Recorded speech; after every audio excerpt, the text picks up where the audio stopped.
انسان کوئی بھی خدا کا بندہ کسی اپنے جیسے انسان کے سامنے نہ جھکے، کسی مخلوق کے سامنے نہ جھکے، چاہے وہ جاندار مخلوق ہو یا بے جان مخلوق ہو، چاہے اس کا تعلق زمین سے ہو یا اس کا تعلق آسمان سے ہو۔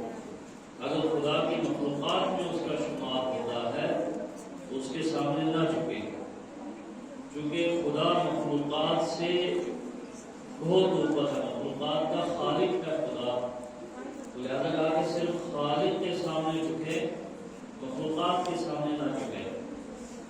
چونکہ مخلوقات میں لوگوں نے مختلف خدا تلاش کر لیے تھے، کسی نے زمین میں خدا تلاش کر لیا، کسی نے سمندر میں خدا کی تلاش کی، کوئی آسمانوں پہ خدا تلاش کر رہا ہے، کوئی چمکتے سورج کے آگے سجدہ ریز ہوا، کوئی ستاروں کے آگے سجدہ ریز ہوا، کوئی پانی کے ابھار کو دیکھ کر سجدہ کرنے لگا، کوئی قد و قامت والے جانوروں کو دیکھ کے اسے خدا ماننے لگا، کوئی طاقت اور اقتدار کے بل بوتے پہ اپنے آپ کو خدا کہہ رہا۔ لہذا خدا نے کہا کہ کہ مخلوقات میں سے کسی کو بھی خدائی کا درجہ نہ دیں۔ مخلوقات میں خدا نہیں ہے، خدا خالق ہے مخلوقات کا، لہذا مخلوقات میں خدا کی تلاش نہ کریں۔ تو انبیاء کے مقاصد میں پہلا مقصد عالم انسانیت کی ہدایت کرنا، ان کو خدا پرستی کی طرف لے جانا۔ دوسرا مقصد یہ ہے کہ ہر طرح سے ان کو آزادی دلانا، چاہے وہ سماجی آزادی ہو، ملکی آزادی ہو یا معنوی آزادی ہو۔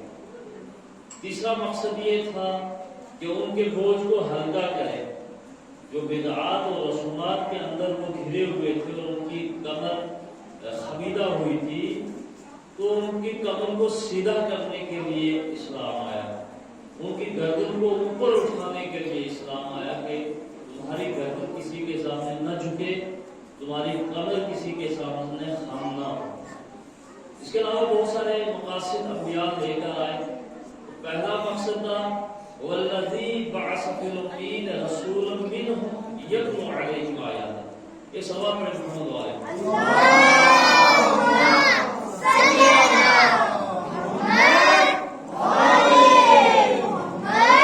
اس آیہ کریمہ میں جو سورہ مبارکہ جمعہ میں آئی ہے، اس میں سب اہداف کو بیان نہیں کیا، صرف 4 اہداف کو بیان کیا، انبیاء کے 4 اہداف۔ اس کے علاوہ قرآن مجید میں متعدد مقامات کے اوپر جا بجا جو ہے وہ انبیاء کے اہداف اور مقاصد کا تذکرہ کیا ہے۔ تو اس آیہ میں چونکہ لگاتار 4 مقاصد بیان ہوئے ہیں، لہذا اسی کو موضوع بنایا، اسی کے ریلیٹڈ جو ہے وہ آج آخری گفتگو رہے گی۔ موضوع بہت قرآنی انشاءاللہ اس زندگی رہی بیان کریں گے انشاءاللہ۔ هو الذی بعث فی الامین رسولا منہم، کہ وہ اللہ وہ ہے کہ جس نے امین میں سے ایک رسول کو مبعوث کیا، منہم جو انہی میں سے تھا، یتلو علیہم آیات، کہ وہ رسول اس کا پہلا کام کیا ہے، یتلو علیہم آیات، کہ وہ ان کے اوپر آیات کی تلاوت کرتا ہے۔ دیکھیں آیات بظاہر اور حقیقی معنی میں قرآن کے اوپر صادق آتی، حقیقی معنی میں، کیونکہ قرآن 6666 آیات قرآن کے اندر ہیں، ہم انہی کو آیات سمجھتے ہیں کہ یہی قرآن کی آیات، سورہ حم سے لے کر والناس تک ہم اس کو قرآن سمجھتے ہیں اور یہی قرآن ہے، اس میں کوئی شک نہیں۔ ہم اس کو آیات سمجھتے ہیں اور اسی میں آیتیں ہیں، اسی میں 114 سورے ہیں، اسی میں رکوع ہیں، اسی میں سجدے ہیں، قرآن یہی ہے۔ لیکن جہاں تک آیات کی بات ہے کہ کیا آیات انہی کو کہتے ہیں کہ جو قرآن میں آئی ہیں، اس کے علاوہ بھی کوئی آیت ہے یا نہیں ہے؟ اس کے علاوہ بھی ہم کسی چیز کو آیت کہہ سکتے ہیں یا نہیں کہہ سکتے؟ یہ آیات جو ہے حقیقی معنوں میں انہی کو آیات کہتے ہیں، لیکن مجازی معنی میں خدا کی ہر نشانی کو آیت کہا جاتا ہے۔ خدا کی ہر نشانی کو آیت کا نام دیا جاتا ہے، حتیٰ کہ ناقۃ اللہ ہی لکم آیہ، کہا جناب صالح کی جو اونٹنی تھی تو اس اس کا بھی ذکر ہوا کہ لوگوں یہ تمہارے لیے آیت ہے، یہ تمہارے لیے ایک نشانی ہے. خود انسان اللہ کی آیت ہے، انسان اللہ کی بہت بڑی نشانی ہے. خود اس کی زمین آیت ہے، اللہ کی بہت بڑی نشانی. آسمان کا شامیانہ آیت کے اوپر دلالت کرتا ہے، اللہ کی بہت بڑی نشانی. سورج، چاند، ستارے، بحر و بحر، فضا اور ہوا اور مخلوقات اللہ کی نشانیوں میں سے نشانیاں. تو مجازی معنی میں ہم ان کو بھی آیات کہہ سکتے ہیں. پیغمبر کا مقصد کیا تھا؟ یتلو علیہم آیاتہ، کہ پیغمبر اس لیے آئے ہیں تاکہ وہ لوگوں پر آیات کی تلاوت کریں. تو پیغمبر کے پاس کوئی لکھا ہوا قرآن نہیں تھا، پیغمبر کے پاس ایسا قرآن نہیں تھا جو ہمارے اور آپ کے پاس ہے. جو ہے یہ قرآن پاک میں جمع ہوا ہے، یہ دولت عثمانیہ میں جمع ہوا ہے، پھر اس کو کتاب کی شکل دی گئی، پھر اس کے نسخے جو ہے وہ حکومت نے چھپوائے اور اس کے بعد تقسیم ہوئے دولت عثمانیہ میں. جو ہے پیغمبر کے زمانے میں یہ قرآن یعنی اس شکل میں نہیں تھا. قرآن تھا، یہی تھا، لیکن آیتیں پیغمبر کے قلب مطہر کے اوپر تھی. جبرائیل آیتیں لے کر آتے تھے، پیغمبر ان کو پڑھ کر سناتے تھے. اور ایسا بھی نہیں کہ پورا قرآن ایک دن پڑھ کر سنا دیتے تھے، ایک ہی مجلس میں پڑھ کے سنا دیتے تھے، ایک ہی محفل میں پڑھ کے سنا دیتے تھے. نہیں، موقع اور محل کے اعتبار سے، اور جو ہے موقع اور محل کے اعتبار سے آیات نازل ہوتی تھی. میدان جنگ میں بھی آیات نازل ہوتی تھی، جب صلح کا وقت آیا صلح کے وقت بھی آیات نازل ہوئی. توجہ ہے، محراب میں آیات نازل ہوئی، منبر پہ آیات نازل ہوئی.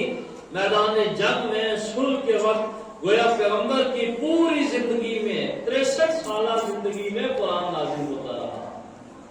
موقع اور محل کے اعتبار سے جہاں جس آیت کی ضرورت پڑتی تھی وہی آیت اس موقع اور محل کے اوپر نازل ہوتی تھی. لیکن قرآن کا نزول، یہ تدریجی نزول کی بات کرتا ہوں. قرآن کے دو نزول ہیں بچوں کے لیے. قرآن کے دو نزول ہیں، ایک نزول دفعی ہے اور ایک نزول تدریجی ہے. نزول دفعی شب قدر میں ہوا ہے، انا انزلناہ فی لیلۃ القدر، کہ ہم نے قرآن کو شب قدر میں نازل کیا ہے. تو شب قدر میں پورے کا پورا قرآن مجید قلب اطہر پیغمبر پہ نازل ہو گیا. یہ ہے نزول دفعی. دفعی کہتے ہیں دفعتن، اچانک اور پورے کا پورا قرآن نازل ہو جانا. اس کے بعد تدریجی. دوسرا نزول کیا ہے؟ نزول تدریجی ہے. تدریجی یعنی آہستہ آہستہ، درجہ بدرجہ، موقع و محل کے اعتبار سے، شب و روز کے اعتبار سے، مناسبت کے اعتبار سے آیات نازل ہوتی گئی. اور یہ سلسلہ پیغمبر کی آخری زندگی تک یعنی 63 سال تک جاری رہا. تدریجاً آیات نازل ہوتی. تو پیغمبر چونکہ اس وقت کتاب نہیں تھی، جو کتاب ہمارے پاس ہے، صفحات نہیں تھے، اور جو ہے یہ کتابت ایسی نہیں تھی. تھے قرآن کے نسخے، پتھروں کے اوپر لکھے رہتے تھے. جو ہے وہ بڑے بڑے درختوں کے جو پتے ہوتے تھے پتوں پر لکھے، دیواروں کے اوپر کندہ تھی آیات. حلال گوشت جمال کے جو چمڑے ہوتے تھے ان چمڑوں کے اوپر آیات لکھی رہتی تھی. تو جو آیات نازل ہوتی تھی وہی لکھی، اصحاب کرام ان کو لکھتے تھے، اہل بیت ان کو لکھتے تھے. لیکن اس شکل میں قرآن ہمارے پاس موجود نہیں تھا. تو اب آیات کا جہاں تک تعلق ہے، یتلو علیہم آیاتہ، یہ پیغمبر آیات کی تلاوت کرتے تھے.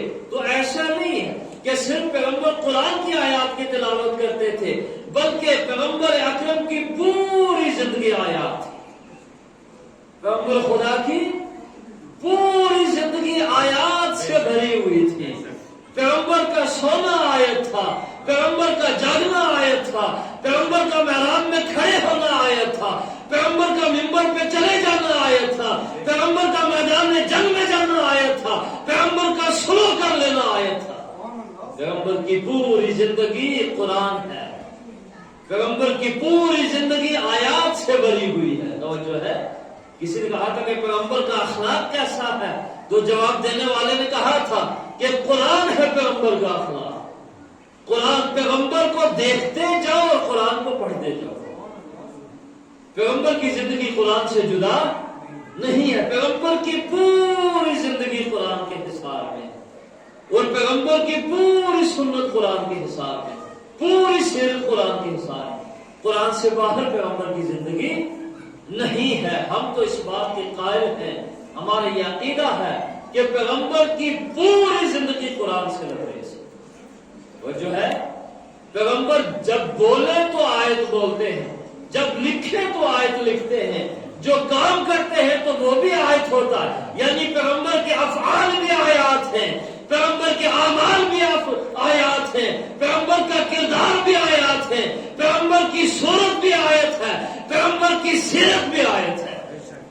وہ جو ہے پیغمبر کے افعال و رفتار، کردار، سیرت و سنت آیات سے بھری ہوئی، آیات سے باہر نہیں. صلوات پڑھیں محمد والے.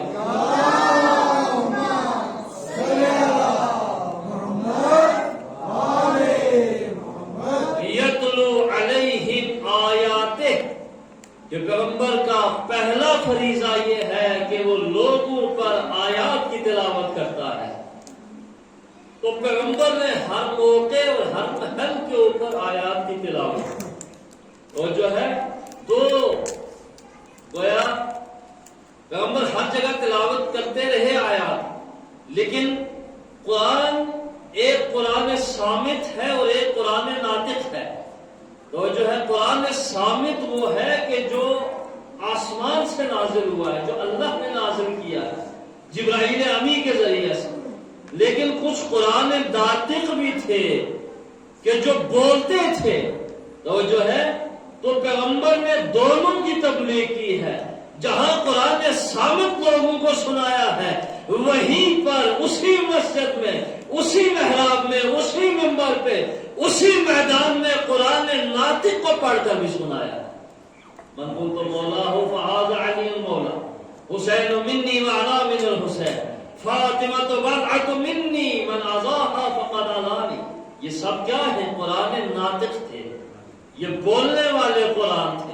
تو پیغمبر نے ان کی تبلیغ بھی کی ہے کہ لوگوں انہیں پہچانو. یتلو علیہم آیات، تو ہر موقع اور محل کے اوپر آیات کی تلاوت کرتے رہے.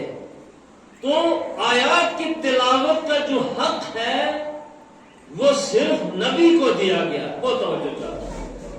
ہدایت کا جو نظام ہے، ہدایت کا جو حق دیا گیا ہے وہ صرف نبی کو تھا کہ نبی آیات کی تلاوت کرے، چاہے وہ قرآن ثابت کی تلاوت کرے یا قرآن ناطق کی تلاوت کرے، چاہے وہ منبر پہ تلاوت کرے، محراب میں کرے، چاہے وہ عرش پہ کرے، فرش پر جا کے کرے، معراج پہ کرے، کہیں پر بھی کرے. یہ پیغمبر کا کام ہے آیات کی تلاوت کرنا. پیغمبر کی زندگی میں کوئی ہدایت کا ذمہ نہیں لے سکتا تھا، کسی دوسرے کی ذمہ داری نہیں تھی، کیونکہ ہر نبی کے زمانے میں بس ایک ہی ہادی تھا، ایک ہی نبی تھا. کسی زمانے میں دو نبی نہیں آئے ہیں. بہت توجہ چاہتا ہوں، نبی ایک ہی رہے گا. جو نبی کا حق تھا کہ قرآن کی آیات کی تلاوت کرے، یہ نبی کا کام تھا کہ لوگوں کی ہدایت کرے. توجہ ہے، اگر کسی موقع کے اوپر نبی نے آیات کی تلاوت کرنے کے لیے کسی دوسرے کو بھیج دیا تھا، اللہ نے پھر آیت نازل کی، لا یبلغک الا انت او رجل منک. پیغمبر تمہیں کیا ہو گیا ہے؟ میرے نبی تمہیں کیا ہو گیا ہے؟ میرے حبیب تمہیں کیا ہو گیا ہے؟ یہ قرآن کی آیات ہے، یہ میرا کلام ہے، یہ میرا قرآن ہے. پیغمبر تجھے کیا ہو گیا ہے؟ لا یبلغک، اس قرآن کو کوئی نہیں پہنچا سکتا ہے، اس کی تلاوت کوئی نہیں کر سکتا ہے. الا منک، لا یبلغک الا انت او رجل منک، تم یا وہ جو تم سے ہو. ہر کوئی نہیں، چونکہ ہدایت کی ذمہ داری نبی کو دی گئی ہے. اس سورہ کی تلاوت آپ کرو گے یا وہ کرے گا جو آپ سے ہو، جس کا خون آپ سے ہو، جس کا گوشت آپ سے ہو. توجہ ہے، جس کا دل و دماغ آپ سے ملتا ہو، جو آپ کے نور سے بنا ہو، وہی کر سکتا ہے. اور عجیب بات ہے، عجیب بات. اور جو ہے زندگی میں پیغمبر کی پوری 63 سال سالہ زندگی میں بس ایک ہی بزرگ کو بھیجا تھا سورہ کی تلاوت کے لیے، اللہ نے وحی نازل کی، کہا نبی نہیں تم ایسا نہیں کر سکتے ہو، یا تم خود جاؤ، اگر خود نہیں جا سکتے ہو، خود کوئی پریشانی ہے، خود نہیں جا سکتے تو کوئی بات نہیں، اس کو بھیجو جو تمہارے جیسا ہے، اس کو بھیجو جو آپ کا جز ہے، اس کو بھیجو جو آپ کی ذات سے ہے، اس کو بھیجو جو تمہارے جیسا ہے۔ تو جو ہے جب گئے ہیں کسی کو بھیجا کہ جاؤ جو ہے وہ جا کے آیتیں واپس کرو، امیر المومنین گئے، وہ ایک منزل کے اوپر پہنچے، وہ آیات کی تلاوت کرنے ہی والے تھے تو لوگوں نے دیکھا کہ رسول اللہ کی سواری آ رہی، رہوار رسول اللہ کا تھا، امیر المومنین رسول اللہ کی سواری پہ سوار ہو کر گئے تھے، تو لوگوں نے کہا رک جائیے رسول اللہ آ رہے ہیں، رک جائیے خود پیغمبر آ رہے ہیں، تو سب مجمع رک گیا، جماعت رک گئی، کہا پیغمبر آ رہے ہیں، تو جب قریب آئے، سواری قریب آئی تو دیکھا کہ حضرت علی ہے، کہا حضور آپ کیسے آ گئے، ہم تو آئے تھے، پیغمبر نے ہمیں بھیجا، تو علی نے کہا مجھے نہیں معلوم ہے، لیکن پیغمبر نے یہ دستور دیا ہے، خدا کا یہ دستور ہے کہ یا آپ جاؤ یا وہ جائے کہ جو آپ سے ہو، لہذا پیغمبر نے مجھے بھیجا ہے تو آپ آیات مجھے دو۔ علی نے وہ آیات لے کر وہاں پہ تلاوت کی اور وہ صاحب وہاں سے واپس آ گئے۔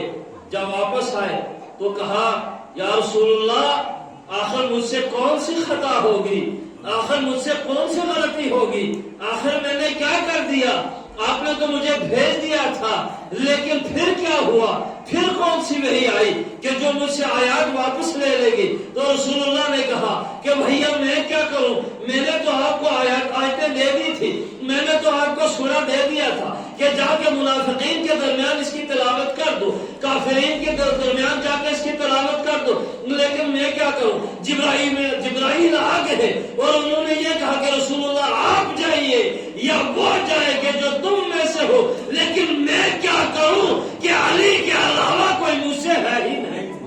صلوات محمد علیہ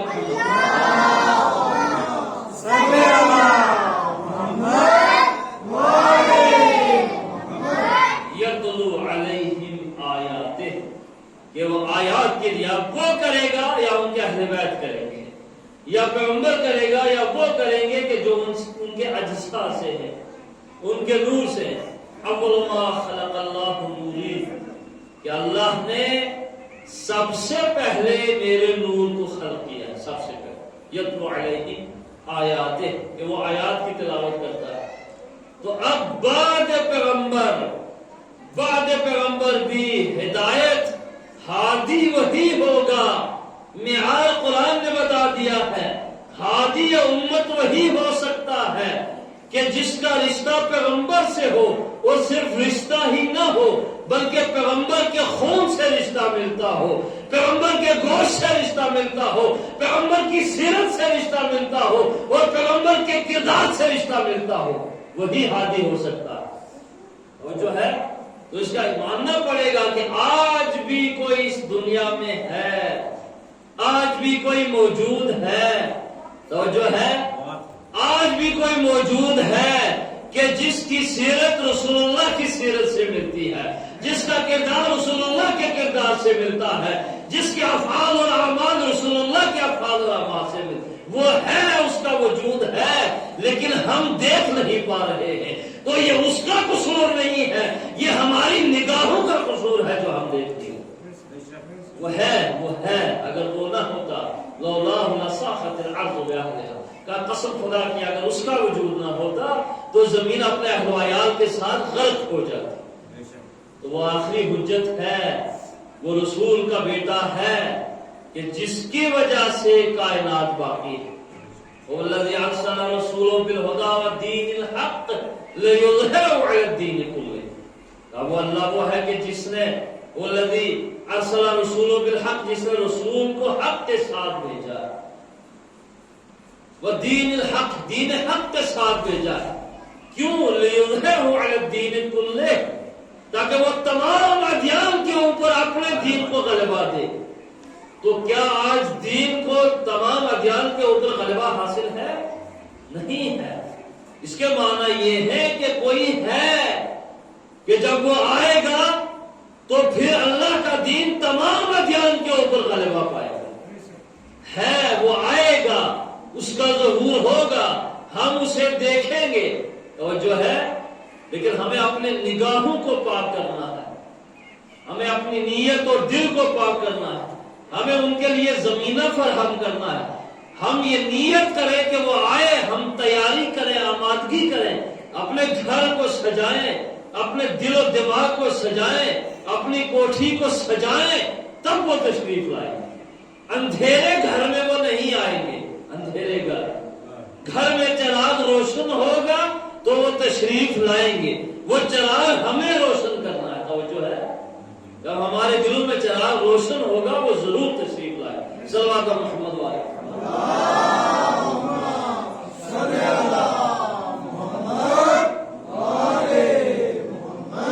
بعد رسول وہی تلاوت کرے گا کہ جس کو رسول حق دے کر گئے، اور جو ہے جن کی ڈپٹی لگا کر گئے ہیں، ہدایت کی ذمہ داری جن کو دے کر گئے ہیں، وہی ہادی امت ہے، وہی امام ہے، وہی رہنما ہے، وہی پیشوا۔ ان کے علاوہ کوئی دنیا کی رہنمائی نہیں کر سکتا ہے، ان کے علاوہ کوئی دنیا کی پیشوائی نہیں کر سکتا ہے، دنیا کی امامت نہیں کر سکتا ہے، چونکہ دین اسلام ہے، دین رسول اللہ کا ہے، اسلام رسول اللہ کا ہے، لہذا رسول اللہ دین کی حفاظت کریں گے، یا جو رسول اللہ کی آل ہے، اولاد ہے، جن کو اجازت دے کر گئے ہیں، وہی دین کی حفاظت کریں گے۔ ایک سوال پڑھیں محمد والے صلی علی محمد وہ کیسے ہیں آیات کی تلاوت کرنے والے، اور جو ہے وہ کیسے ہیں؟ دیکھیں رسول اللہ چونکہ خود معصوم ہے، ہمارا عقیدہ ہے، متفق علیہ ہے کہ نبی معصوم ہوتا ہے، نبی گناہ سے پاک ہوتا ہے، نبی کی زندگی میں گناہ کا تصور نہیں کیا جا سکتا ہے۔ قرآن مجید کی آیت وَأَنزَلْنَا مِنَ السَّمَاءِ مَاءً طَهُورًا کہ ہم نے آسمان سے پاک پانی نازل کیا۔ امام شافعی اور امام ابو حنیفہ کے درمیان اس کی تفسیر میں اختلاف ہے، وہ جو ہے بھائی ماء کا معنی بتائے ہیں پانی ہوتا ہے، وَأَنزَلْنَا مِنَ السَّمَاءِ کہ ہم نے آسمان سے نازل کیا، کیا ماء طہورا، لیکن لفظ طہورا کے اوپر اختلاف ہے۔ طہورا طاہر کا مبالغہ ہے، طاہر کہتے ہیں پاک کو، تو ہم اگر کہیں بہت زیادہ پاک تو طہورا کا لفظ استعمال کریں گے، تو اس کے کیا ترجمہ کیا ہوگا کہ ہم نے آسمان سے بہت زیادہ پاک پانی نازل کیا ہے۔ یہ بہت زیادہ پاک کے کیا معنی ہے؟ پانی پانی ہے، ایسا تو نہیں کہ کوئی کم پاک ہے اور کوئی زیادہ پاک ہے، پانی برابر ہے، پاک ہے، ایسا نہیں جو نجس ہے تو نجس ہے، جو پاک ہے پاک ہے۔ ہم یہ نہیں کہہ سکتے کہ یہ بہت زیادہ پاک ہے، ہم یہ کہہ سکتے ہیں کہ یہ شفا بخش ہے، یہ آب زمزم ہے، یہ مشہد سے لائے ہیں، یہ کربلا سے لائے ہیں، یہ تو کہہ سکتے ہیں کہ اس میں شفا ہے، لیکن یہ تو نہیں کہہ سکتے کہ یہ بہت زیادہ پاک ہے۔ اور جو ہے پانی ہے یا نجس ہوگا یا پاک ہوگا، نجس ہے تو نجس ہے، پاک ہے تو نہ یہ کہہ سکتے ہیں کہ یہ بہت زیادہ نجس ہے، نہ یہ کہہ سکتے ہیں کہ یہ بہت زیادہ پاک ہے۔ وَأَنزَلْنَا مِنَ السَّمَاءِ مَاءً طَهُورًا کہ ہم نے آسمانوں سے بہت زیادہ، آسمان سے بہت زیادہ پاک پانی نازل کیا۔ امام شافعی نے کہا، ابو حنیفہ نے کہا کہ پانی سب پاک ہے، سب برابر ہے، کوئی فرق نہیں ہے، جو پاک ہے وہ پاک ہے، جو نجس ہے وہ نجس ہے۔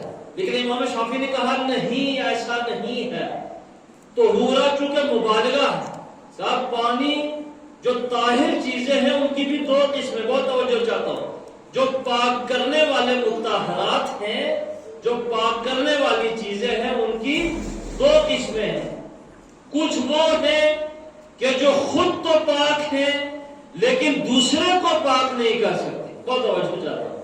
خود پاک ہیں. اور جو ہے ہماری انگلی ہے، انگلی پاک ہے، ہاتھ ہمارا پاک ہے، بس کہتے ہیں نجس نہیں ہے، پاک ہے. ہم کسی نجس چیز کو اپنے خشک ہاتھ سے پاک کرنا چاہتے ہیں. ہماری انگلی تو نجس ہو سکتی ہے لیکن وہ چیز پاک نہیں ہوگی. تو جو ہے چونکہ خود ہمارا ہاتھ پاک ہے لیکن نجاست کو پاک نہیں کر سکتا ہے. لیکن مطہرات میں سے دوسری قسم پانی ہے. پانی خود بھی پاک ہے اور دوسری چیزوں کو بھی پاک کرتا ہے. خود بھی پاک ہے اور نجاسات کو بھی پاک کرتا ہے. امام شافعی رحمت اللہ علیہ نے فرمایا کہ دیکھو پانی خود بھی پاک ہے اور نجاست کو بھی پاک کرتا ہے. آئیے آپ سورہ تطہیر پڑھتے ہیں، آیت تطہیر پڑھتے ہیں. انما یرید اللہ لیذھب عنکم الرجس اہل البیت ویطہرکم تطہیرا.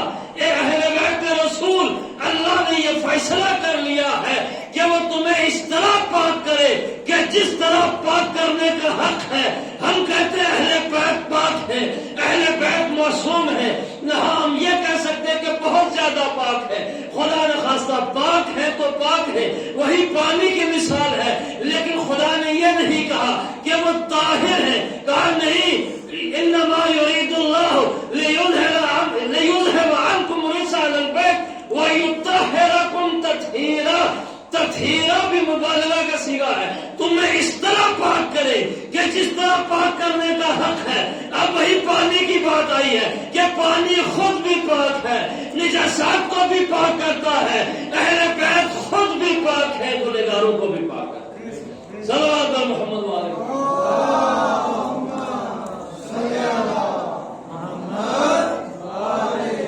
جو قرآن اور اہل بیت سے متمسک ہو جائے گا، قرآن اور اہل بیت کے دامن گیر ہو جائے گا، تو قرآن اور اہل بیت وہ جو ہے خود تو پاک ہے ہی، بہت پاک ہے، لیکن اپنے ماننے والوں کو بھی پاک کر دے گی. یہ وجہ ہے کہ اہل بیت کی شفاعت، اب اہل بیت کی شفاعت مانگے، آپ رسول اللہ کی شفاعت مانگے کہ قیامت میں وہ مومنین کی شفاعت فرمائے. اور جو ہے چونکہ خود پاک ہے اور پاک دوسرے کو پاک وہی کر سکتا ہے کہ جو خود پاک ہو. دوسرے کو تعلیم وہی دے سکتا ہے کہ جو خود متعلم ہو. دوسرے کو ہدایت وہی دے سکتا ہے کہ جس نے جو خود ہادی ہو، جس نے اللہ کی طرف سے ہدایت پائی ہو. لہذا ہر انسان کے بس کی بات نہیں ہے کہ وہ ہادی بن جائے، ہر انسان کے بس کی بات نہیں ہے کہ وہ امام بن جائے. تو جو ہے ہر انسان کے بس کی بات نہیں ہے کہ وہ قرآن کی آیات کی تلاوت کرے. یہ حق یا نبی کو ہے یا اس کو ہے جو نبی جیسا ہے. صلوات اور محمد والے محمد.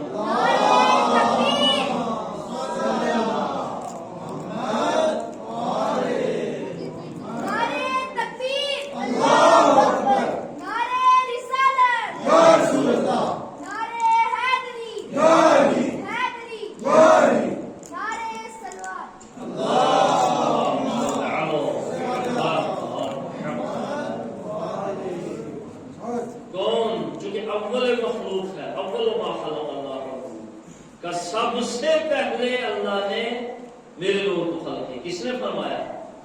نبی نے فرمایا کہ سب سے پہلے میرے نور کو خلق کیا.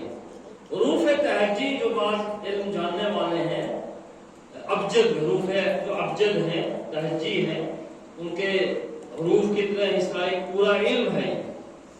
بعض نے کہا کہ الف سے کیا مراد ہے، تو انہوں نے کہا حروف میں جو ہے وہ جاننے والے ان کی تفسیر، ان کے عادات کو جاننے والے، تو انہوں نے کہا الف سے مراد ذات الہی ہے. الف سے مراد کیا ہے؟ اللہ کہہ لیجیے، ذات الہی کا اس کا عدد بھی ایک ہے اور الف ہے. کا دلیل کیا ہے کہ الف سے مراد اللہ ہے؟ کا دلیل یہ ہے کہ آپ جب حروف کو جوڑ کر لکھتے ہیں تو حروف کی جو اصلی بناوٹ ہے وہ بدل جاتی ہے، وہ چینج ہو جاتی ہے.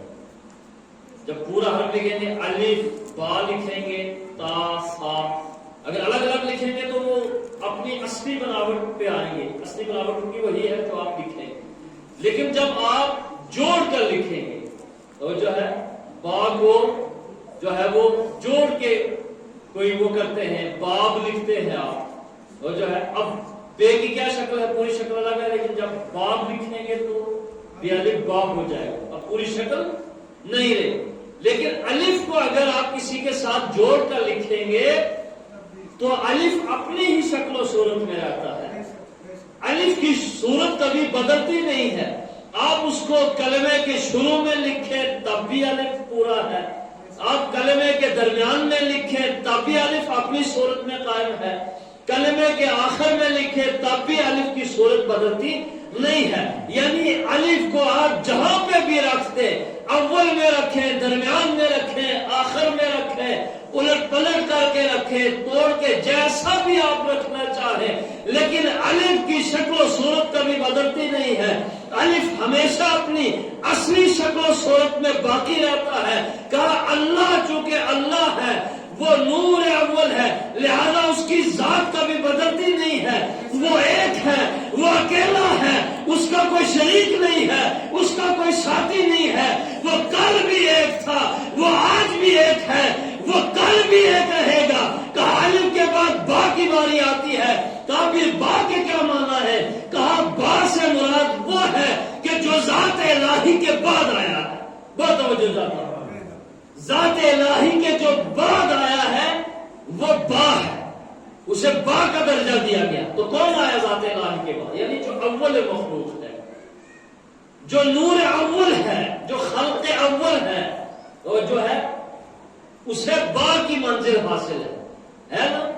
تو آپ با کو الگ لکھیں تو پوری شکل دکھائی دے گی، جب اس کو آپ جوڑ کے کسی دوسرے حرف کے ساتھ، اس طرح باب ہے تو با کی شکل بدل جائے گی، ہے نا.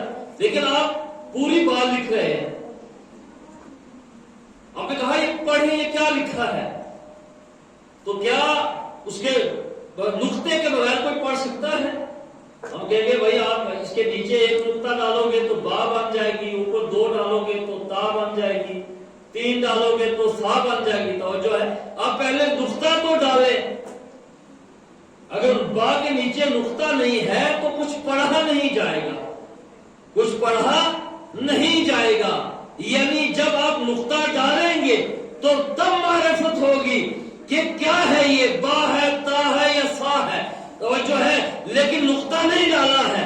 شروع میں ایسا ہوتا تھا کہ نقطے نہیں ہوتے تھے، حروف تہجی جب لکھے جاتے تھے تو اشیاء کو دیکھا جاتا تھا، اشیاء کو دیکھ کر جو ان کی شکل و صورت ہوتی تھی وہ بنا دی جاتی تھی. بس کہتے ہیں جیم ہے، کہتے ہیں کہ جیم سے مراد جمل ہے، عربی میں جمل کہتے ہیں اونٹ.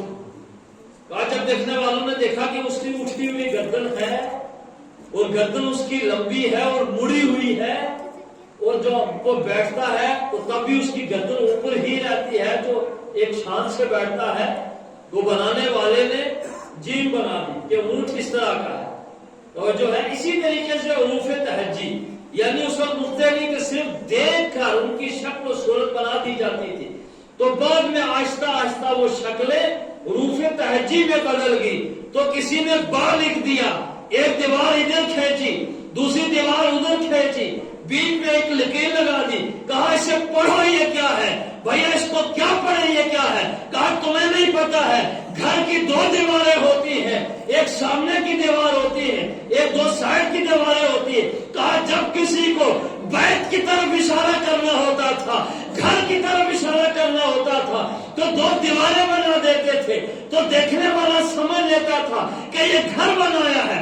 بیت کی طرف اشارہ با سے کیا جاتا تھا. توجہ ہے. تو ہم نے کہا یہ نقطہ کیسا ہے؟ کہا گھر میں ایک دروازہ بھی ہوتا ہے کہ جس سے اندر داخل ہوا جاتا ہے. تو علی نے فرمایا کہ اگر تم قرآن کو پڑھنا چاہتے ہو، اگر تم قرآن کو سمجھنا چاہتے ہو تو بس اتنا سمجھ لو جو پورے قرآن میں ہے وہ سورہ یاسین میں ہے، جو سورہ یاسین میں ہے وہ سورہ حمد میں ہے، جو سورہ حمد میں ہے وہ بسم اللہ الرحمن الرحیم میں ہے، جو بسم اللہ الرحمن الرحیم میں ہے وہ بائے بسم اللہ میں ہے، اور جو بائے بسم اللہ میں ہے وہ با کے نقطے میں ہے، وہ انا نقطہ میں ہوں جو با کے نیچے ہوا. اس کے کیا معنی ہوئے؟ اس کے معنی یہ ہوئے کہ اگر با کے نیچے نقطہ نہیں ڈالیں گے تو آپ کو با کی معرفت نصیب نہیں ہوگی. تو با سے مراد کون تھا؟ خلق اول، نور اول، اور جو ہے مخلوق اول یعنی رسول خدا. اگر آپ با کے نیچے نقطہ نہیں ڈالو گے تو آپ رسول خدا تک نہیں پہنچ سکتے. تو وہ جو ہے یعنی وہ نقطہ با کی معرفت کا ذریعہ بنا ہے. با کی معرفت کا ذریعہ کیا بنا ہے؟ نقطہ بنا ہے. اگر نقطہ نہیں ڈالیں گے تو با کی معرفت نہیں ہوگی. با سے مراد خلق اول اور نور اول ہے. یہی وجہ ہے کہ پیغمبر نے فرمایا من اراد العلم فلیأتی علی الباب انا مدینۃ العلم وعلی بابها. پڑھ چکا ہوں کہ جو علم کا ارادہ رکھتا ہے وہ دروازے پر آئے ہیں. جو من اراد العلم فلیأتی علی الباب انا مدینۃ العلم وعلی بابها. جو ہے جو علم کا ارادہ کرتا ہے، خیرات کا ارادہ کرتا ہے، ایمان لینا چاہتا ہے، قرآن لینا چاہتا ہے، تفسیر لینا چاہتا ہے، ہدایت لینا چاہتا ہے، نور لینا چاہتا ہے، تو جو ہے دنیا اور آخرت اور عاقبت لینا چاہتا ہے تو وہ علی کے دروازے پر آئے. من اراد العلم فلیأتی علی الباب کہ وہ دروازے کے اوپر آئے. تو جو ہے بس یہ ایک سلسلہ ہے. اس سلسلے کے بغیر معرفت ناممکن ہے. جس کے لیے ہم نے 10 راتیں گزاری ہیں.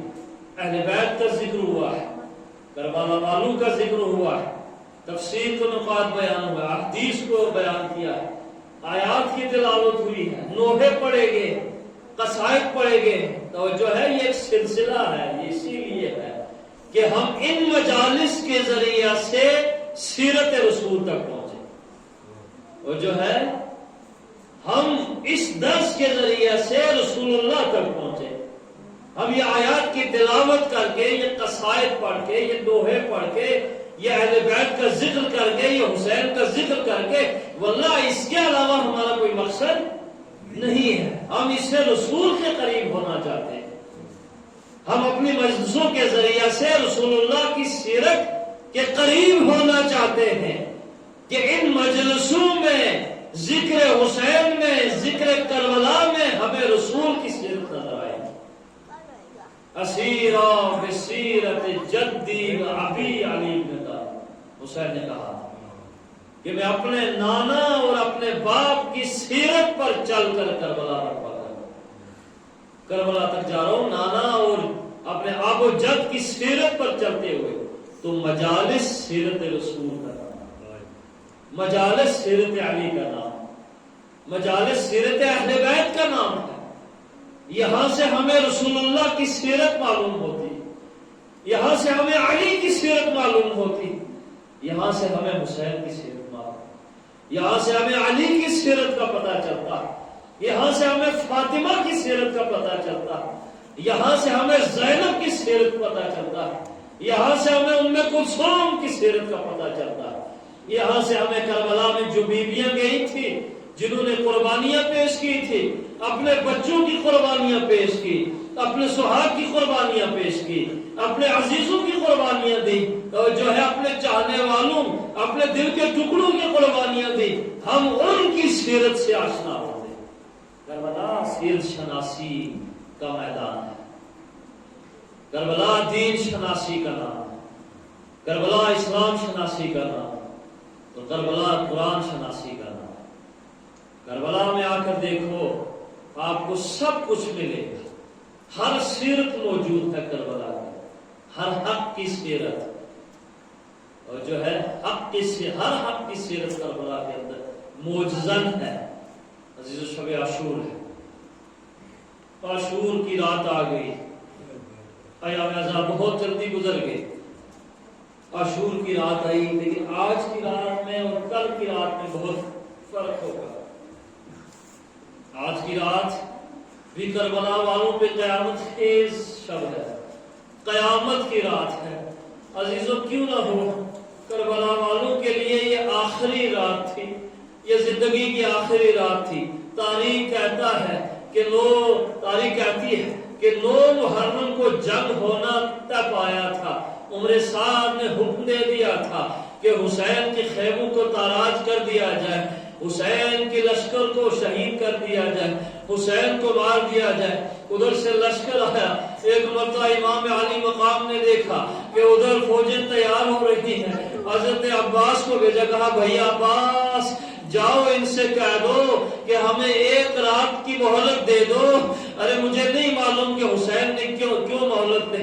ہم کہتے ہیں کہ حسین نے عبادت کے لیے مہلت دی، لیکن میں تو یہ کہتا ہوں کہ جس کا نام ہی عبادت ہو، جو خود عبادت ہو، جو خود قرآن ہو، جو خود سیرت ہو، جو خود سب سے بڑی سنت ہو، جو خود سب سے بڑا نمونہ ہو، جو خود امت کے لیے سب سے بڑا آئیڈیل ہو، اس کو عبادت کرنے کی کیا ضرورت ہے؟ وہ عبادت سکھانے والا ہے، وہ عبادت پڑھانے والا ہے، اس نے عبادت کی تعلیم دی ہے. وہ خود معصوم ہے، وہ خود پاک ہے، وہ ہدایت کے لیے آیا ہے. لیکن یہ کہا جاتا ہے کہ حسین ابن علی نے ایک شب عبادت کے لیے لی تھی کہ میں خدا سے راز و نیاز کرنا چاہتا ہوں، کہ میں خدا سے لو لگانا چاہتا ہوں، کہ میں نماز پڑھنا چاہتا ہوں. انا احب الصلاۃ. حسین نماز کو پسند کرتا ہے، حسین نماز سے محبت کرتا ہے، حسین روزے سے محبت کرتا ہے. یہ بات اپنی جگہ کے اوپر بجا ہے، اس میں کوئی دہائی نہیں ہے کہ حسین نماز سے بہت زیادہ محبت کرتے ہیں، حسین روزے سے بہت زیادہ محبت کرتے تھے، حسین خیرات سے بہت زیادہ محبت کرتے تھے، حسین یتیموں سے بہت زیادہ محبت کرتے تھے، حسین بے سہاروں سے بہت زیادہ محبت کرتے تھے، حسین بیواؤں کا سہارا تھے، حسین یتیموں کا سہارا تھے، حسین بے وطنوں کا سہارا تھے. اس میں کوئی دہائی نہیں ہے. چونکہ کریم ابن کریم ہے، رسول کا نواسا ہے، دین کا پاسبان ہے، اسلام کا محافظ ہے، لہذا اس کو کرنا ہی چاہیے. وہ کرتا آیا ہے. لیکن عباس کو کہا کہ عباس جاؤ 1 شب کی مہلت لے لو. ہم کہتے ہیں کہ عبادت کے لیے لی، لیکن میں تو یہ کہتا ہوں کہ عبادت بھی اپنی جگہ کے اوپر وجہ ہے. لیکن میں یہ کہتا ہوں کہ حسین یہ فوج اشقیاء کو مہلت دے رہے ہیں کہ 1 رات کی میں تمہیں مہلت دے رہا ہوں. ابھی تم سوچ لو، ابھی تم غور کر لو، تم میدان میں کیوں آئے ہو، تم کس کے ساتھ لڑنے کے لیے آئے ہو. ارے تم دیکھو تو صحیح کہ ادھر ہے کون. میں نبی کا نواسا ہوں، میں فاطمہ کا لال ہوں، میں علی کا بیٹا ہوں، میں پشت رسول پہ سوار ہوا ہوں، میں پشت رسول پہ سوار ہوا ہوں. رسول نے مجھے زبان چوس کے پلایا ہے، رسول نے میری تربیت کی ہے، رسول نے مجھے پالا ہے، رسول نے میری پیشانی پہ بوسہ دیا ہے، رسول نے میری زبان کو چوسا ہے. ارے میں نواسا رسول ہوں. اے فوج اشقیاء، اے دنیا والو، ارے دیکھ لو تم کس کے ساتھ لڑنے کے لیے آئے ہو. حسین نے 1 شب مہلت کے لیے دی ہے کہ ابھی تمہیں مہلت ہے، ابھی وقت ہے، تم ابھی بھی ہدایت پہ آ سکتے ہو، تم ابھی بھی معافی لے سکتے ہو. ارے کیوں مہلت نہ دیتا؟ 1 شب کی توبہ کی مہلت دی ہے. پھر میں یہ بھی کہتا ہوں کہ حسین کی نظر میں ایک ہے کہ جو آنے والا ہے، ایک ہے جو آنے والا ہے. یہی وجہ ہے کہ حر کا ارادہ شب عاشور میں بدلا ہے. شب عاشور کی رات صبح کے وقت حر امام حسین کے ساتھ ملحق ہوا ہے. حسین کو حر کا انتظار تھا، حسین کو اس آزاد کا انتظار تھا کہ آخری انسان بھی میرے لشکر کے ساتھ ملحق ہو جائے. عزیز شب عاشور آ گئی، لیکن کیسی مصیبت کی رات ہے، کیسی مسائل کی رات ہے. ارے تاریخ کہتی ہے کہ بیویاں اپنے اپنے خیموں میں بیٹھی ہوئی ہیں، اپنے اپنے خیموں میں. بیویاں جانتی ہیں کہ کل جنگ ہونا ہے، کل کارزار گرم ہوگا، کل تلواریں چلیں گی، کل نیزے چلیں گے. ارے کوئی ماں اپنے بیٹے کو اپنی گود میں بٹھائے ہوئی ہے، ارے کوئی پھوپھی اپنے بھتیجے کو اپنے ساتھ رکھے ہوئی ہے، ارے کوئی باپ اپنے کڑیل جوان بیٹے کو اپنے ساتھ بٹھائے ہوئے ہے. لیکن ہر ماں اپنے بیٹے کو داد شجاعت دے رہی ہے. جب جناب زینب کے خیمے میں گئے تو کیا دیکھا ہے؟ اول محمد آگے بیٹھے ہوئے ہیں. جناب زینب دونوں کے سروں کے بالوں میں کنگا کر رہی ہے، ان کو نیا لباس پہنا رہی ہے، ان کو غسل کر رہی، ان کو اچھے طریقے سے معطر کر رہی ہے۔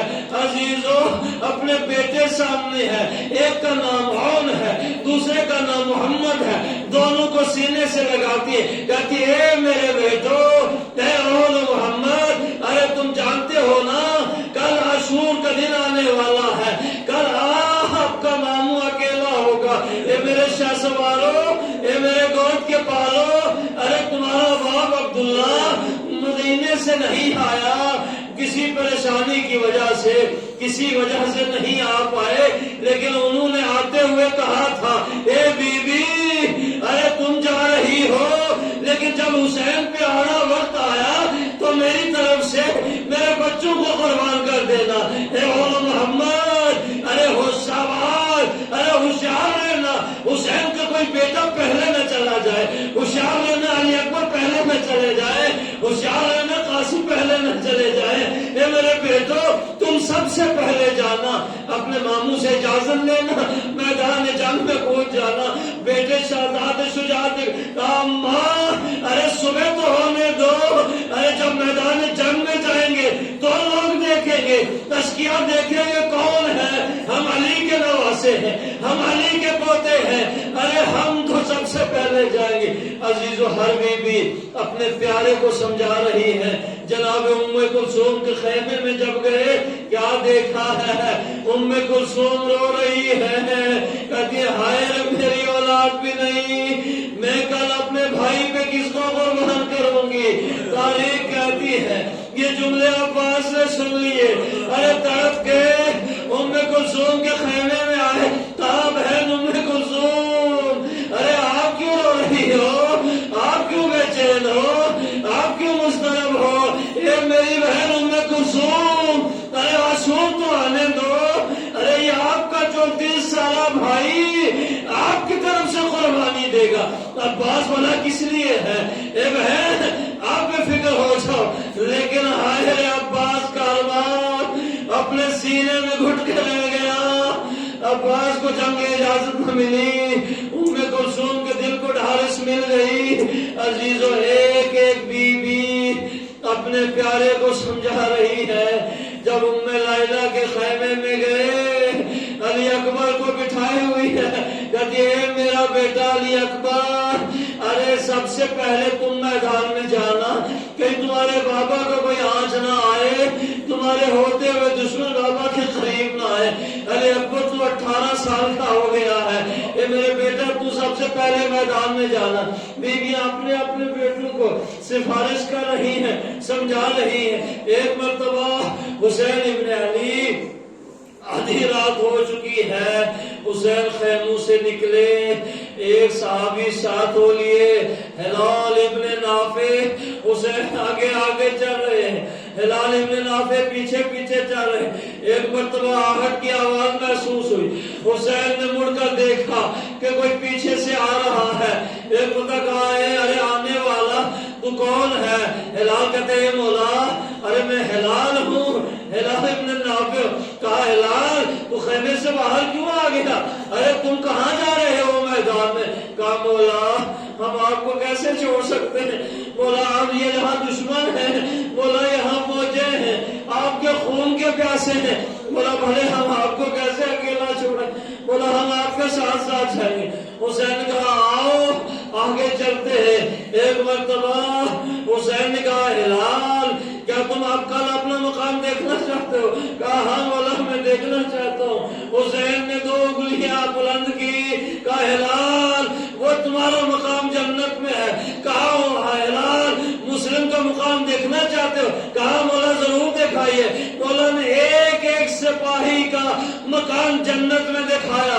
اب ہلال سے نہ رہا گیا، جب واپس پلٹ رہے تھے حسین ابن علی آگے آگے ہیں، ہلال پیچھے پیچھے ہیں، لیکن بعد میں ایک بی بی کے رونے کی آواز کانوں سے ٹکرائی۔ ہلال وہیں پہ کھڑے ہو گئے، کہا مولا یہ تو بتائیے ارے اس میدان میں تو سب آپ کے دشمن ہیں، سب آپ کے خون کے پیاسے ہیں، 3 دن سے پانی بند گیا ہے، ارے تو آپ کو پانی نہیں دیا، ہم سب پیاسے ہیں، آپ کا کوئی واقعی اس میں غمخوار مجھے نظر نہیں آیا، آپ کا کوئی چاہنے والا نہیں ہے، لیکن یہ کون بی بی ہے کہ جو اس طرح رو رہی ہے جیسے اس کا کوئی جوان بیٹا مر گیا ہو، جیسے اس کی گود میں اس کے کسی بچے کا سر قلم کر دیا ہو، ایسے رو رہی ہے، اس کے ایسے خراش ہے، ایسے بین کر رہی ہے، میرا کلیجہ پھٹا جا رہا ہے۔ حسین نے گردن جھکائی، کہا ہلال ارے میں آپ کو کیا بتاؤں، آپ نے نہیں پہچانا، یہ میری ماں زہرا ہے جو مدینے سے چلا تھا، میری ماں میرے ساتھ ساتھ ہے، اب میری مختلگاہ کو صاف کرنے کے لیے آئی ہے۔ حسین خیمے میں چلے گئے، جناب زینب کے خیمے میں پہنچے، ایک مرتبہ زینب کہتی ہے بھیا حسین کیا تم نے اپنے ساتھیوں کو آزما لیا ہے، کیا اپنے اصحاب کو آزما لیا ہے؟ حسین کہتے ہیں اے بی بی، اے میری بہن زینب، ارے مجھے ایسے اصحاب ملے ہیں کہ نہ ایسے اصحاب رسول اللہ کو ملے تھے، نہ میرے بابا علی کو ملے تھے، نہ میرے بھائی حسن کو ملے تھے۔ مجھے اپنے اصحاب کے اوپر پورا یقین اور وثوق ہے کہ وہ مجھے چھوڑ کر نہیں جائیں گے۔ اجرکم اللہ، شب عاشور ہے، عزیزوں گریا کریں ضرور، آنسو بہائے، ارے کربلا والوں کے اوپر مصیبت کی شب ہے، مصائب کی شب ہے، لیکن زینب کو یقین نہیں آ رہا ہے۔ زینب کہتی ہے بھیا ارے تم نے ان کا امتحان لے لیا ہے، آپ نے امتحان لے لیا؟ کہا ہاں زینب میرے اصحاب بہت باوفا ہے، لیکن ارے خیمہ پہ کھڑے ہلال ابن نافع سن رہے تھے، بہن بھائی کی باتیں سن رہے تھے، ہلال سے نہیں رہا گیا، جناب مسلم کے پاس پہنچ گئے، جہاں اصحاب کے خیمے لگے تھے وہاں پہنچ گئے، ایک مرتبہ اصحاب باوفا کو اکٹھا کیا، کہا اے صحابیوں، اے حسین کے چاہنے والوں، اے حسین کے جانے ساروں، اے مسلم ابن اوسجا، اے حبیب ابن مظاہر، ارے اے یہاں پہ جمع ہونے والوں، ارے تم کس لیے یہاں پہ بیٹھے ہو، تم کس لیے خیمے میں انتظار کر رہے ہو؟ بی بی زینب کو آپ کی وفا کے اوپر یقین نہیں ہے، بی بی اپنے بھائی حسین سے کہہ رہی ہے کیا تم نے اصحاب کا امتحان لیا ہے؟ ارے بی بی کو آپ کی وفا پہ یقین نہیں ہے، ارے آؤ سب بی بی کو اپنی وفا کی یقین دہانی کا۔ اصحاب سے نہ رہا گیا، سب نے تلواریں اٹھائی، نیام میں رکھی، ارے تلے حسین پر آ گئے، خیمہ حسین پہ آ گئے، حسین اٹھ کے باہر گئے، کہا ہے میرے ساتھیوں میں تمہارا یہ کیا عالم دیکھ رہا ہوں، یہ تلواریں نکل نیام سے کیوں نکلی ہیں؟ ابھی تو رات ہے، ابھی جنگ نہیں ہونا ہے، کل عاشور کا دن ہے، کل جنگ ہونا ہے، آخر یہ تمہارا کیا حال ہے؟ ارے تم کیوں آئے ہو رات میں؟ عزیزو صحابیوں نے کہا اے مولا حسین، ارے ہم نے سنا ہے کہ بہن زینب کو، شہزادی زینب کو، علی کی بیٹی کو ہماری وفا پہ یقین نہیں ہے، اے مولا اگر آپ کہیں ہم اپنی تلواروں سے آپ کے سامنے اپنی گردنیں اڑا دیں گے، لیکن بی بی کو یقین آ جائے۔ ارے مولا حسین نے کہا نہیں میرے چاہنے والوں، ارے زینب نے یہ منظر دیکھ لیا، ایک مرتبہ دعائیں دی، کہا اے میرے بھیا کے جانثاروں، اے میرے بھیا کے ساتھ وفا کرنے والوں، خدا آپ کی آخرت کو آباد کرے، خدا آپ کو اعلیٰ مقام نصیب کرے، تم میرے بھائی کو اکیلے نہیں چھوڑنا، تم میرے حسین کو اکیلے نہیں چھوڑنا۔ ایک مرتبہ صاحب روتے ہوئے خیموں میں واپس چلے جاتے ہیں، رات گزرتی ہے، عبادت الہی میں گزرتی ہے، تسبیح و تحلیل میں گزرتی ہے، آدھی رات تک عبادت کی، آدھی رات کے بعد جنگ کی تیاریاں کی ہیں، تلواروں کو تیز کر رہے ہیں، لیکن ایک دوسرے کو سفارش بھی کر رہے ہیں، اے حبیب پہلے تم نہیں جاؤ گے، مسلم کہہ رہے پہلے میں جاؤں گا، ایک دوسرے کیوں؟ ارے اس کی وجہ کیا تھی؟ ہم نے کبھی ایسی جنگ نہیں دیکھی ہے، کسی تاریخ میں ایسا نہیں آیا ہے کہ مجاہدوں نے ایک دوسرے کے اوپر سبقت لی ہو، لیکن شاید یہی وجہ تھی کہ حسین نے سب کو اپنے اپنے مقام دکھا دیے تھے، سب کو اپنی اپنی جگہ دکھا دیے تھے، اب سب مضطرب تھے، ایک چاہتا تھا کہ میں پہلے چلا جاؤں، دوسرا چاہتا تھا کہ میں پہلے چلا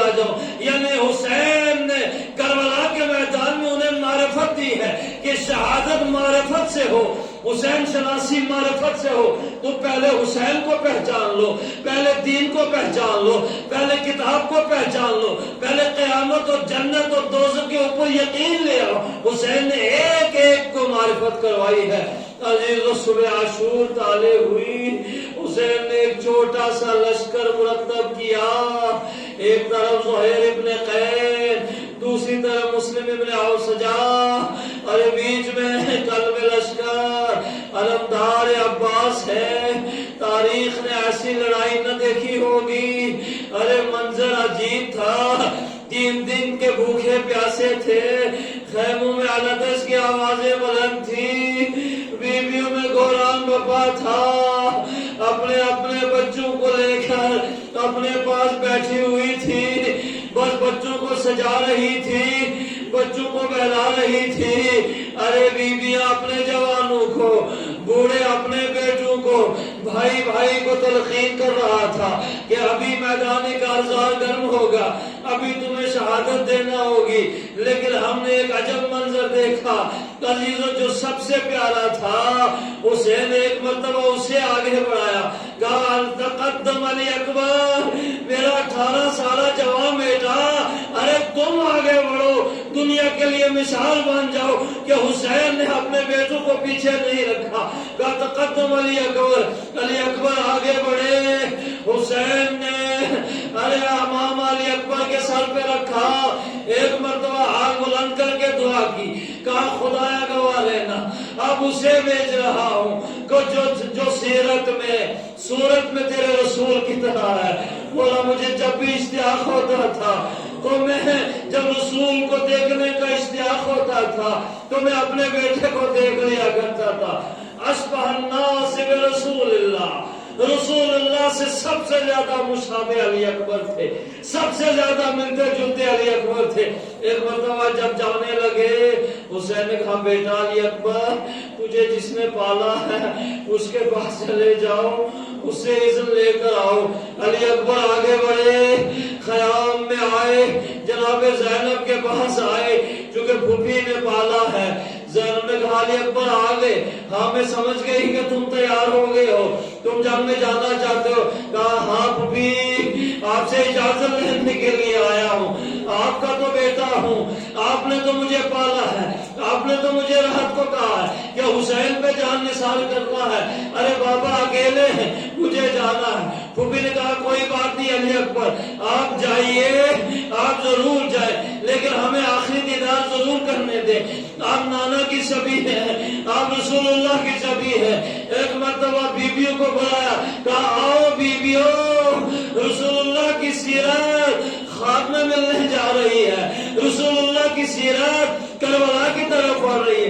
ارے ساری بیویاں آئی، علی اکبر کا دیدار کیا، جوان بیٹے کو سجا کے بھیجا، لیکن راوی کہتا ہے علی اکبر خیمے سے باہر آنا چاہتے ہیں، ارے کوئی بیوی آگے بڑھ کے علی اکبر کے دامن سے لپٹ جاتی ہے، پھر علی اکبر باہر جاتے ہیں، پھر کوئی بیوی آگے بڑھ کے علی اکبر کے دامن سے لپٹ جاتی ہے۔ حمید ابن مسلم کہتا ہے کہ میں دیکھ رہا تھا 18 مرتبہ خیمے کا پردہ گرا اور پھر اٹھا، گرا اور پھر اٹھا، کوئی بچی اسے جانے نہیں دیتی۔ یہ نہیں معلوم کہ خیمے کے اندر کون تھا جو علی اکبر کو جانے سے روک رہا تھا، لیکن میرا تصور یہ کہتا ہے اگر کوئی بڑی بیوی ہوتی علی اکبر کا بازو تھامتی، علی اکبر کے شانہ تھامتی، لیکن کوئی کمسن بچی تھی جو علی اکبر کے دامن سے لپٹ رہی تھی۔ اے بھیا علی اکبر، ارے ہمیں چھوڑ کے کہاں جا رہے ہو؟ اے بھیا علی اکبر، ارے میں بہت پیاسی ہوں، اے بھیا علی اکبر، ارے آپ کہاں جا رہے ہو؟ جو صبح سے گیا وہ واپس نہیں آیا، مجھے نہیں پتا۔ علی اکبر نے سکینہ کو کس طرح تسلی دی ہوگی، سکینہ کو کس طرح